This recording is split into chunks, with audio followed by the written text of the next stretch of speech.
Hello, everyone, and welcome to the Crypto Queen Perspective.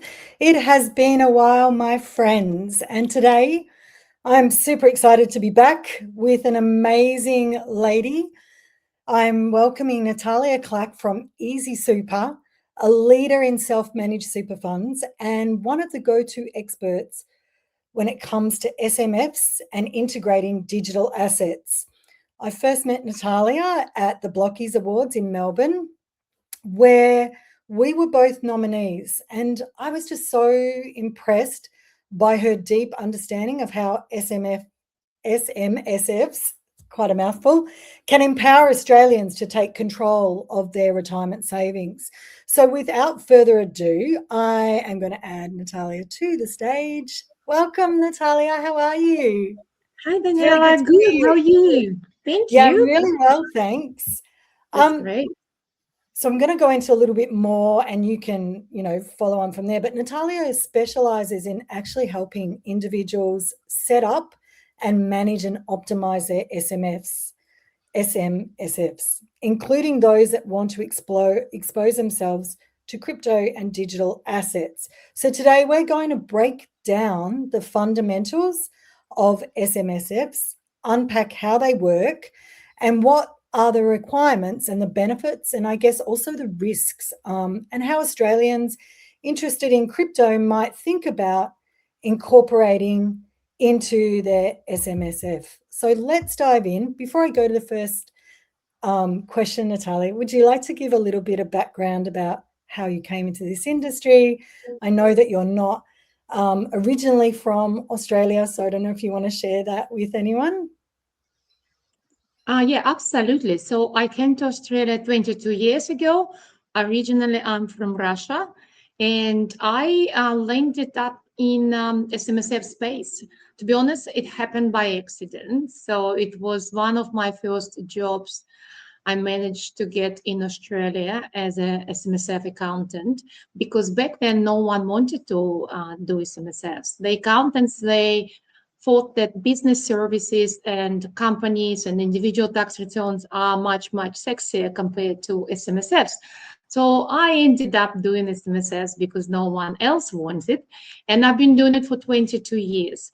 I also started my own company 12 years ago, and we help Australians to grow their wealth in retirement, and to make sure that you're in control of your superannuation and you're in control of your future. And this is a big passion of mine. So, Thanks for that background. So, Natalia, can you start explaining, like in very simple terms, what a self-managed super fund is, or SMSF, which I have trouble obviously wrapping my tongue around, and how it differs from a regular super fund? SMSF is a trust, and it stands for Self-Managed Superannuation Fund. So you manage it yourself. The industry or retail superannuation funds, they have a managers. They have a team of managers. They manage the superannuation fund, and you don't have any control. You have nothing to do apart from choosing your risk profile. You can choose if you are risky or if you're conservative, but you can't tell the managers where to invest. You can't influence or control their decisions. And this is a difference. In SMSF, you are in full control. Yeah, thank you. Thanks for explaining how that trust structure of SMSF works, um, and the responsibilities of that. So, what are the eligibility requirements? So we'll go into the requirements and the setup, but what are the eligibility requirements? And I guess the first steps that someone needs to take if they want to set up an SMSF in Australia. First of all, you need to be in Australia. You have to be Australian tax resident. Second, you have to have superannuation, obviously. So you can check how much super you have. You can log into the ATO portal and find out about your super, or you can log into MyGov account and find out how much superannuation you have in all superannuation funds in Australia. So once you know how much you've got, you can decide if you want to set up a self-managed superannuation fund. SMSF can have up to 6 members. So it means that potentially you can set up SMSF with your partner, husband or wife, and your children as well. So it's not always recommendable to set up SMSF with your children, because children and parents very often have very different investment aspirations. However, it is possible. Like I said, up to 6 members could be in one SMSF. And once you decide, yes, you want to set up SMSF, then you need to find out how to do it. And you need to educate yourself, because at the end of the day, you will be responsible for managing your SMSF, not your accountant, not your auditor. Trustees are responsible for managing their own SMSF. And to take this responsibility seriously, you need to get yourself educated, or you need to get an expert who can educate yourself. For example, at Easy Super, we are big on education. When we set up SMSF, part of the SMSF establishment is educational workshop with myself, where I explain all the rules, everything you need to know about self-managed superannuation fund, how to manage your SMSF for the next like 20, 30, 40 years. And it's very, very important to understand how to manage your SMSF. Absolutely. And I guess one question probably on people's minds is, what are the eligibility requirements? The minimum balance requirement, and then what is the timeline and the typical cost involved in getting an SMSF set up? It is a great question, because there is no minimum requirement. There used to be a minimum requirement, not by law, but it was a ASIC guidance around 200,000, but there is still a misconception that you have to have at least 200,000 to set up a SMSF. It's not correct. The legislation says you have to have an asset. Asset could be $1. $1 is an asset. So there is no minimum put on this definition of assets in SMSF. So, however, of course, you have to consider the costs. It's very important you understand that setting up costs, for example, we set up SMSF, it costs 3,300, and I'll tell you later on what's included in this cost. Then you will have, you'll be paying outgoing costs, not you, but your SMSF will be paying outgoing compliance cost, which is between 2,500 and 3,500. So if your SMSF, if your superannuation balance is very low, say you have $20,000, $30,000 in your superannuation, in current superannuation fund, maybe it's not the right time for you to set up SMSF. Maybe you should grow your superannuation balance before setting up SMSF. Again, without providing you financial advice, it's a common sense and financial calculations. Yeah, thank you. I think there's some really valid points that you made there. So once someone has their SMSF set up, how does the SMSF operate? Like you mentioned that, you know, you have to manage it yourself. So, you know, obviously there's tax, there's statements, you know, the obligations, the compliance with the Australian Taxation Office or the ATO. Can you walk us through that? Yeah, correct. So there are two sides to it. So first is compliance side. And with the compliance, again, at Easy Super, for example, we look after your SMSF's compliance. We do tax, accounting, audit. So if you have the right specialist, it could be accountant or it could be SMSF administrator, they can look after your compliance. However, on the other side, you have to decide where to invest your superannuation and take this responsibility and risk as well. Because if you lose your, if you make a wrong decision and lose your superannuation, then it's on you. There is no refund. The government is not going to refund you this money. So you have to understand these risks as well. So you're in the driver's seat in regards to investing your superannuation benefits. And we are here to assist you with the compliance.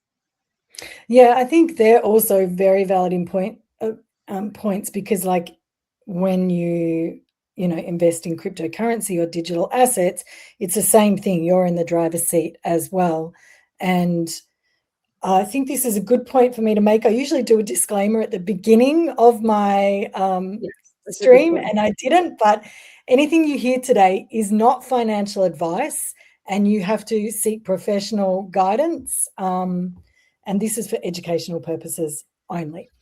So I'll keep going. How important do you think professional support is, like accountants, administrators, and what should people kind of look for when they're choosing those partners, Natalia? The support is extremely important, because there are providers out there. There are accountants, there are financial advisors, and there are online providers. And there are providers out there who provide, I would say, very cheap service, but you get what you pay for. It means everything will be online. There is no technical support. There is no education, and you are on your own. I would say try to avoid this type of providers, because we've seen it so many times at Easy Super that trustees are coming from the online providers where they didn't have any support at all. Sometimes there is no even like number they could call. And they made these mistakes, very, very expensive mistakes, where we would incur the ATO penalties, because each penalty is almost $20,000. So if you do something wrong in your self-managed superannuation fund, there are potential penalties. You have to understand that as well and take responsibility. So I definitely would avoid cheap providers, cheap online providers, and I would try to find a specialist, especially like I would try to find SMSF specialists, not just a general accountant, because it's like going to GP and going to the specialist when you need some advice about your health. You go to GP for the basic things, and then you go to the specialist if you need the specialist advice about some particular part of your health. So the same with self-managed superannuation funds. I would recommend to finding a provider who does understand SMSFs deeply and have a specialty about it. Thank you. I think all of that is valid. I guess I wanted to move on to, because obviously I'm predominantly crypto focused, so I wanted to look at SMSF and crypto. So, crypto is kind of at the top of my mind, and for most of my audience as well, for many of my community. So how does a crypto-friendly SMSF work, and what makes Easy Super different in that space? First of all, crypto is allowed under superannuation legislation. Crypto is allowed in a self-managed superannuation fund. So this is good news, great news, right? So you can invest your superannuation in crypto, but you have to do it in a compliant way. And this is where there are a lot of accountants don't understand what the crypto is to begin with. Not like every accountant would say, oh yeah, I understand what crypto is. And the second, especially crypto in SMSF. So cryptocurrency is a complex asset. And then you have SMSF, which is a complex entity. So complexity on top of the complexity gives us double complexity. So first of all, you have to understand you can invest in crypto, but you definitely need advice about the compliance side. And what is different about Easy Super?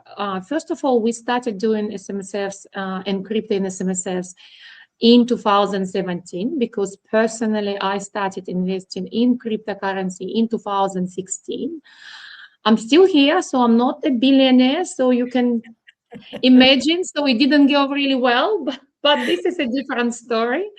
But I realized in 2017 that there are people out there who are interested in investing their superannuation in cryptocurrency. And people started approaching me and asking, oh, can I do it? And this is where we started assisting our clients or new clients to invest in cryptocurrency. And since then, we've seen it all. We've seen like different, because every cycle brings some new theme to it. So we remember NFT, for example, when it was like in fashion, like it's a new Yes. fashion in crypto, you know, like NFTs, meme coins. Or I remember the time when everyone was trying to find this one coin which will make them 1 million access. And yeah, so we've seen it all. I've seen clients doing bot trading in SMSFs, and they would have like 2-3 million transactions per year because it's a bot trading, obviously. And imagine administering this type of complexity. Oh, that was a nightmare. So we've seen it all. We've seen all the complexity. And unfortunately, we also seen a lot of mistakes, especially when people, like I said, go and set up SMSF online, don't get any support, do Yeah. something which they didn't know they couldn't, and then they come to us and say, oops, I've done it. I can fix things, and I know how to work with ATO and how to resolve the issues. However, if it's done, it's done. I Yes. can't turn the time backwards. So, which is why we are big on education, because we don't want our clients to go through any hurdles, or I want my clients to sleep at night. This is what I want. So this is why we are different. We are very big on, and we have a lot of experience with crypto clients, and we assist at with any level of complexity. And if there are issues, we can assist as well. We know what to do if you're in trouble with the ATO. Okay, awesome. So Natalia Clack's your go-to to get you out of a sticky situation. Yeah. I mean, obviously there are compliance consideration and hurdles when you're holding digital assets, right? So if you have set up your SMSF and you haven't been compliant and you need assistance, reach out to Natalia Clack at Easy Super. I'm sure she can probably point you in the right direction because there's auditing, valuations, and custodial requirements. Is there anything that you wanted specifically to touch on there, Natalia? I think, like, yeah, from our perspective, we again at Easy Super, we are focusing on education and helping Australians to grow their wealth. And it doesn't have to be one asset class. So this is important to understand. Once you set up SMSF, you have a freedom of choice to invest in different asset classes. And we are here to assist you and educate you, and to make sure you stay compliant. But you have to decide what you want to do, what you want to do with your superannuation, how you want to grow your wealth. And if crypto is your go-to asset and you believe in it, then again, we are here to assist. Yeah, I'm going to circle back to the different classes for SMSF, but I wanted to kind of finish off with the crypto. So are there specific types of crypto assets that are easier or more difficult to hold inside an SMSF? So like you mentioned, NFTs or different tokens, or versus DeFi even. Are there assets that are easier or more difficult? There are assets which are easier to administer. And okay. these are like top 10 coins, because obviously you can get the market value and it's easy to get the proof of existence. So yeah, top 10 coins, it's easier to administer. But at the same time, again, some people, they prefer the different projects and different options. Not every project would work for the SMSF. This is what you have to understand. I always tell my clients in regards to crypto, look, do whatever you want outside of SMSF. Go wild. Invest in different projects. I understand some people are very, very techy and crypto savvy. I get it. Go and do it outside of SMSF. Inside of SMSF, try to stay conservative. Yeah. Stick to the well-known coins if you can, of course. And don't do too much movement like buy, sell, swap. Again, without providing advice, buy and hold is the best and easiest strategies, which we love. We are like accountants and administrators, and auditors love as well, because it's easy to check, to prove, and to tick the box for the auditor as well. But again, it's up to you. We are here to support you. Yeah, thanks. So I think that's a good segue to talk about the benefits of an SMSF and the risks of an SMSF. Now, you talked about, you have to be educated and you're in the driver's seat, but what are some of the biggest benefits that you see people achieve by moving into an SMSF, especially in terms of control and investment flexibility?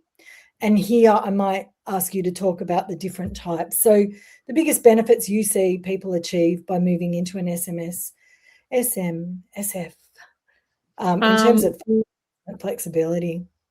Yeah, first of all, when people start understanding that they can do different things in SMSF, and they can invest in asset classes which they could never invest inside of the industry or retail superannuation fund. And for example, if someone wants to invest in particular, say, shares, right? Say you want to buy Facebook shares and you want to just invest in Facebook shares, you can invest. So you can control and decide even up to 100% to go to one asset, not even asset class, to one asset. So then we talk about cryptocurrency, of course. No way large superannuation funds will invest in cryptocurrency in the next maybe few years. And no way they will allocate a high percentage to cryptocurrency. At least at this stage, I don't see it's happening because of the risks. We understand. Maybe they will start investing. Maybe it will be 1 or 2%. But some people really believe in this asset class. Some people, they want to invest 90% of their super in this asset class, or 100% of their super in this asset class. This is where you can do it in SMSF. Then we talk about property. Of course, Australians, we love properties. We absolutely love properties.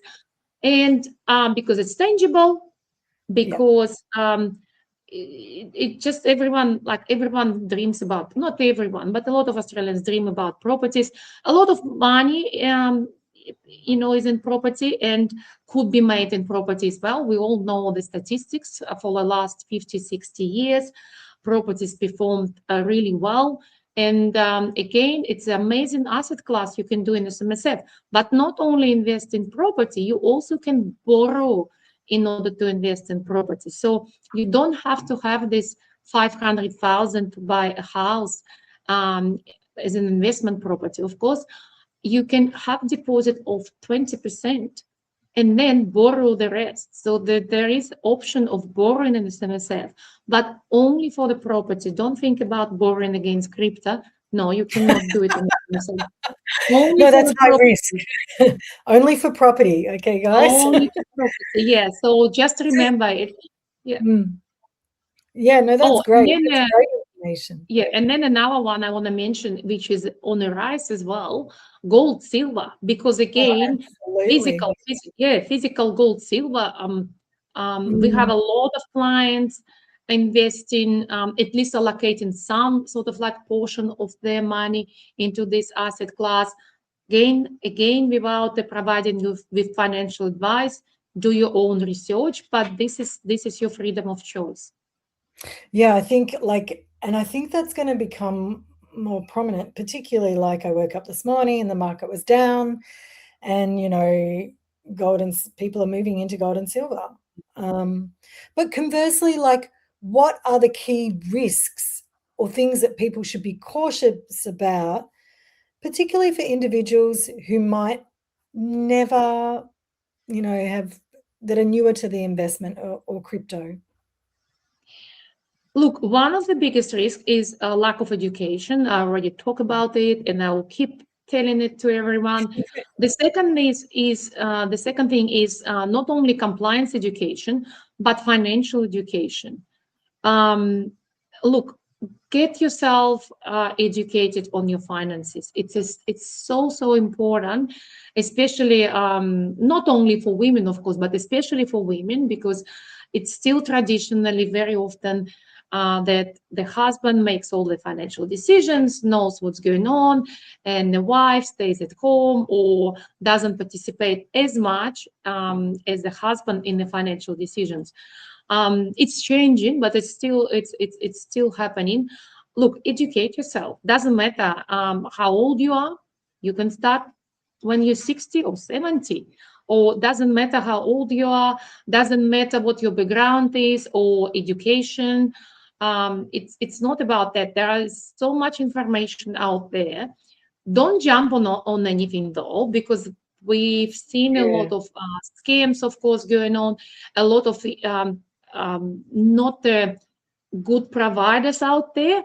But do your own research without jumping into anything. Do your own research. Do your own education. Listen to podcasts like this one. Go and talk to the specialists. But definitely get you up to speed, because you know what? If you don't get yourself educated, no one else will look after your finances. Not the government, not your accountant, not even your financial advisor, to be honest. Because it's their job to provide you with advice, but it's your job to provide you with knowledge to grow your wealth. Yeah, That's that's on you. It is. Can you walk us through an example of how someone might structure an SMSF portfolio? And by no means, again, this is not financial advice, but just how someone, might, if they're new to SMSF, how they might look at structuring their portfolio with both traditional assets and crypto exposure. Look, what usually happens, and again, I don't want to provide any financial advice here. What usually happens, people start SMSF because they have one asset class in mind. Say, for example, they heard about the property, they really cannot afford to buy investment property outside of superannuation fund, and then they hear from someone, you can buy property in SMSF and you can borrow and you can combine, husband and wife can combine their superannuation together and have one SMSF. And they start with the property, for example, and then obviously because their superannuation fund will be growing because of the compulsory superannuation guarantee contributions coming every 2 weeks or every month. By the way, from 1st of July, it's going to be whenever you get paid, your employer has to pay you superannuation guarantee contributions on the same day. So just be aware about it. Not after 3 months, but when you're getting paid, superannuation contributions have to be paid as well on the same day. So basically, you have your superannuation balances growing because 12% is a compulsory superannuation guarantee contributions. Yes. And people start looking elsewhere. They start, okay, we already have this asset class, say property or cryptocurrency. How about we will diversify and invest in something else? And then this is where, again, they get yourself a little bit more educated and also comfortable. Because when you start your SMSF, when people start and they usually feel a little bit scared, uncertain, or how it's going to work. What if I press the wrong button? You don't have to press any buttons, by the way. So that's, this is where, and then they get comfortable. And then they get more education, and then they get more research, and then they say, look, I want to do something else. And also when they see that they make a difference, when they see that the investment is growing and the balance is growing every year, they get excited and they gain, they get really more into their own finances, because you know what I mean, it's like encouragement to look after themselves. Because when your money, when your superannuation is with someone somewhere, someone looks after it, you're not very interested. Why would I educate myself on finances or listen the financial podcast and learn about it when someone else is managing it?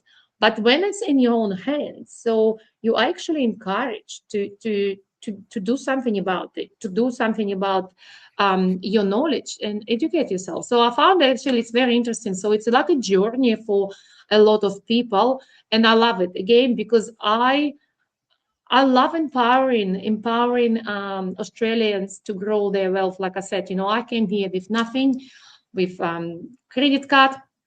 Actually, I didn't have a credit card, but I had a $10,000. I had $10,000 on my debit card.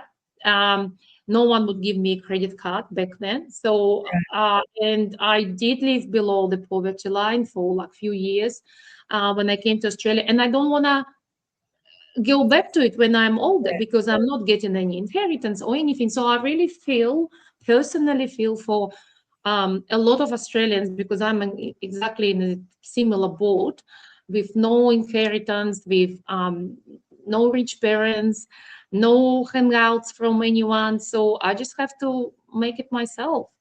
Yeah, I think they're great points. And whether you've come from that or not, it is exciting to see your wealth grow. And there's a lot of people in the same boat, really, Yes. honestly. But what are some of the common mistakes, Natalia, that you see SMSF trustees make, especially those integrating digital assets? And I think we've already talked about how we can kind of be avoided, but what are some of the common mistakes that you've seen? One of the common mistake is that people think, oh, I've got some coin in my cold wallet. I will set up SMSF and I'll just move this coin to my SMSF. Right. Unfortunately, you cannot do it. So you cannot move your personal coins into SMSF. You need to sell them, and you cannot sell it to your SMSF because SMSF cannot buy from the related party. It's one of the rules, unless it's a commercial property or shares. SMSF cannot buy from the related party. So what you'll need to do, you'll need to sell it. Say you have Bitcoin, just for the sake of it. You have to sell this Bitcoin on exchange, and then SMSF has to buy it from the exchange or from the broker, depending, like, obviously where you want to buy it from. So that's, that's one of the biggest misconception, and this is, we've seen people do it over and over again. And then the second one is a mixing personal coins and SMSF coins. Again, people just buy one wallet and they think, I just open the second account not open, but create a second account in the wallet, and one account is for my personal coins and now one for SMSF. No, you have to have a physically separate cold wallet. So there are things like that, which is very subtle. You wouldn't guess. You would think, what's the difference? But they make a huge difference when it gets to the audit of SMSF. Because I think that's a really good... Sorry? No, sorry, you were going to say about the auditor? No, the auditors are very particular because the auditor standards are very strict, and without understanding it, it's very easy to make mistake as well. Yeah, I think that's a good point about the cold storage, and that I learned something today about that you need two separate cold storages. But I guess thank you for walking us through all of that. And I guess for me, I wanted to go through what would be your advice and next steps for those that are considering an SMSF. Obviously, you've talked about education, but if you could talk about what resources or next steps you would recommend, especially for beginners who this might be completely overwhelming, or maybe it's been on someone's mind for a long time, Natalia, and they just haven't got to it. So if you could, make some recommendations on the next steps, that'd be great. Yeah, absolutely. So we do have a social media. We have like YouTube channel. We have Instagram, Super with Natalia. This is our Instagram profile. And we also hold the regular webinars. I try to explain everything in a very simple language so people can understand. So the second place you can go is the ATO portal. So there is a lot of information on the ATO portal, and they also try to make it very, very simple to understand. They also have videos there, again, very short videos, very, very entertaining. The only thing is, obviously, you will spend a lot of time on the ATO portal because there are tens or even hundreds of pages about SMSF. So which is why when we set up SMSF, we have this workshop where in a concentrated version, we spit out all the rules you need to know about SMSFs. But, if you like reading ATO and watching the small short videos, ATO portal is a great source. I wouldn't ask ChatGPT. Please don't do it. It's still hallucinating. I know there are billions of dollars invested in ChatGPT and it's improving. It's still hallucinating because everyone puts information in the in the ChatGPT, and ChatGPT just goes through all the information out there, which sometimes is not correct. Yeah. So don't ask ChatGPT because it's like 50-50, and you don't know which 50 like to take and trust, and which 50 you should just not trust. So this is what I recommend you doing. So once you get yourself a little bit familiar, and once you make this decision, yeah, I want to do it, you can book a session with myself, the short session, 10 minutes. I offer free consultations without going in your particular circumstances. You can discuss, if you have any questions, again, without providing you with a consultation, because I can't do it in a matter of 10 minutes, but you definitely can ask me questions if you have a burning question. And then we can definitely assist you setting up a SMSF and stay compliant in your SMSF. Yeah, staying compliant is important, particularly as we move with Treasury and ASIC around compliance. But so I've got a question from the audience, Natalia. The question is, what tax considerations should I be aware of when selling crypto inside an SMSF? Oh, this is a great question we didn't actually touch, but it's one of the most important because we were focusing on the compliance. But you have to understand why people want to set up SMSF. One of the main reasons, you pay a very little tax compared to the other entities outside of SMSF or compared to your personal tax. Maximum tax you pay is 15%. And then if you hold the asset for more than 12 months, you're paying 10% capital gain tax. And it gets better when you get older. So whenever people call me and say, oh, I'm like 60, I say, oh, that's so exciting because you can pay potentially, you can pay zero tax in SMSF. So when you get older and retire, you have to reach the age of 60 though. Potentially, you can pay zero tax in self-managed superannuation fund. What it means for you, you buy cryptocurrency, you invest in cryptocurrency inside of SMSF, you hold this cryptocurrency for a few years, and you sell it after you move to the pension. We call it pension phase. You have to reach the age of 60, remember. And then you pay zero tax. The same with property. You buy property when you're 25, you hold the property until you're 60 or 65, you sell it then. Property went up 5 times, 10 times, doesn't matter, you pay zero tax. There are limitations, of course, it's more technical, but as a general observation about tax and SMSF, so it means you don't have to move to Dubai to pay zero tax. You can do it in Australia legally. Yeah, fantastic. Thanks. I've talked a lot about Dubai with people in my community recently. I have another question here. So I know that we already touched on cold wallet, custody, but the question is, how do I prove ownership and secure crypto within an SMSF? Do I need so the question is, do I need a specific type of wallet or custodian? No, you don't need to have a specific type of wallet or custodian.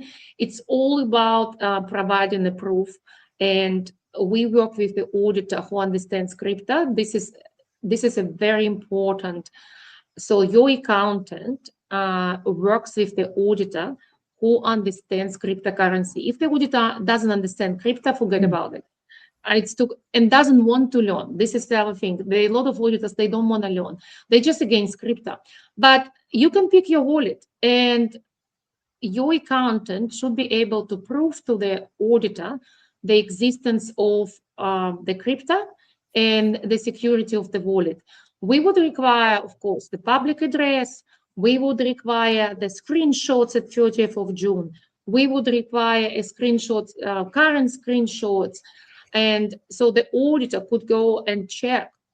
They could go online and check, for example, the existence of the cryptocurrency. But also we provide a very thorough trustee declarations. We have 3 or 4 very thorough trustee declarations where, as a trustee, you have to sign these trustee declarations saying and confirming the risk, the existence, the market value, everything is in the trustee declarations. So the auditor can sleep at night as well when they sign up on your audit report. Yeah, thank you.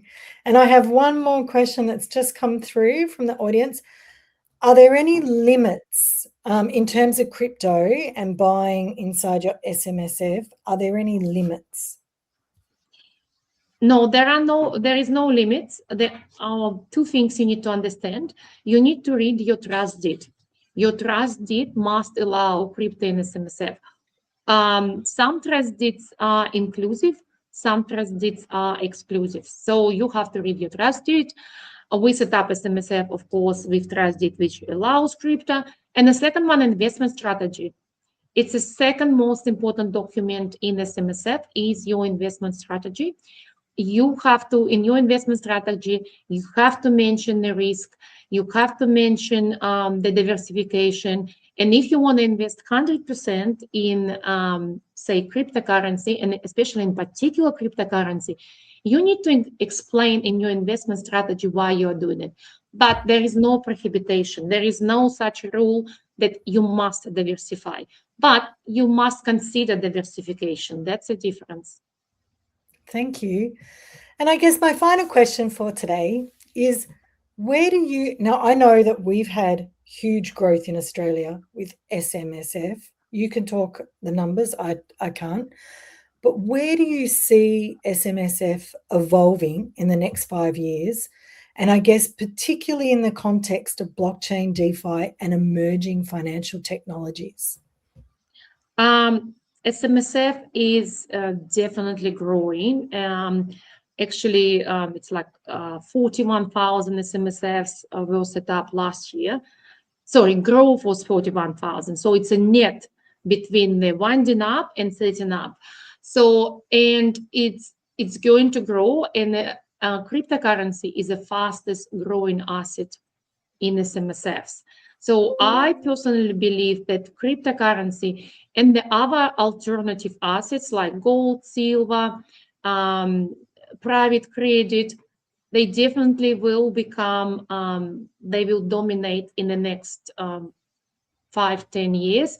And the reason is because the traditional investments don't provide enough return to keep up with inflation, and don't provide enough return for people to be confident about their old age, all the years. So that's the thing. You think, when I'm 80, I still want to have enough to support my lifestyle, and I don't want to have a lifestyle of the vegetable, especially with development of AI-driven anti-aging medicine now. They're saying that people are going to live until, people are going to live until 100 and actually like live the full life, not like being a vegetable and sit, like in the nursing home. This is where you don't need money apart from the nursing home, but technically, like it's not that expensive to live when you have limited abilities. But people actually are going to travel and wanting to do things and have the energy. Think about it. And then if you retire at 65, you have to make sure your money will last you until maybe 100 now. So we have to prepare for all these exciting years. And it means we have to look after, again, finances. And 5 or 7% return, like traditional finance provide, like shares, doesn't cut anymore. Yes. Doesn't cut for most of people. They say, I can't see myself living on my superannuation and retiring and having a decent lifestyle. So unless you're rich or really wealthy, but it's not a high percentage of Australians are in this boat. Yeah, thank you so much. Thanks for sharing your, where your insight into where you see it evolving. I agree, and I think you made some very valid points. But I wanted to thank you so much, Natalia, for breaking down everything so clearly today. It's been incredibly valuable for anyone who's thinking about taking control of their retirement savings, especially in this emerging digital economy. And for those that are tuning in, Easy Super is easysuper.com. You can find Natalia. No, .au. .com.au. Don't .com. Sorry, easysuper.au. Easysuper.au. And don't go to eSuperFund. eSuperFund is the worst provider on the market. Anti-advertising, because I have so many clients coming from them with issues. But when you Google, you might see the eSuperFund. We are not eSuperFund. We are easysuper.au. Easy Super. Easy. EASY Super. And I wanted to say Natalia will be attending the XRP Australia event in Sydney, which Wave of Innovation is hosting. And I'm sure that she would be more than happy to connect with you and have a conversation with you there. And Natalia, I'm looking forward to seeing you again in Sydney at XRP Australia at the Crown in Sydney. So thank you again so much for your time today. I really appreciate it. It was an absolute pleasure. It was a great first one for 2026 and a great live stream to do, out of the gate for 2026, but also I haven't done one for quite a few months. So it was absolute pleasure. I really enjoyed the conversation. Thank you so much. And I'll see you in Sydney. Thank you, Danielle. Thank you so much for inviting me. And it was my pleasure to share my knowledge and insights into SMSFs. Yeah, thanks. All right, until Sydney in a few weeks. See you then. Thank you. Bye. Bye.